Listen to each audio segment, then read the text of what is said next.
సుబ్రహ్మణ్యుడు సరే సరి కొడుకు, కోరి కోరి కన్న కడుపు ఆవిడిదే. ఎందుకంటే సుబ్రహ్మణ్యుడు నేను పార్వతీదేవి స్పర్శతో పుట్టనుగాక పుట్టనన్నాడు ఆయన. ఎందుకని? సనత్కుమారుడు ఆయన, మహాజ్ఞాని.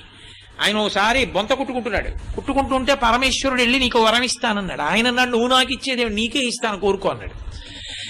అంటే పరమశివుడు అన్నాడు, ఇంతటి మహాజ్ఞానివి నాకు కొడుకై పుట్టన్నాడు. అంటే ఆయన అన్నాడు, నీకే కొడుకు అవుతానన్నాడు.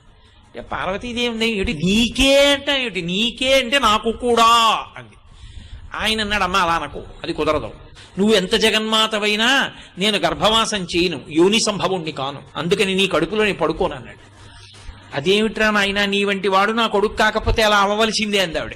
అయితే ఓ రాజీకి వద్దాం, నువ్వు ఒకనకొకప్పుడు శరవణ తటాకంగా రూపాంతరం చెందావు నీటి సరస్సుగా హిమాలయ పర్వతం మీద, అందులో పడి బయటికి వస్తాను, అందుకని నా పేరు శరవణ భవ. ఆయన మంత్రం కూడా అదే.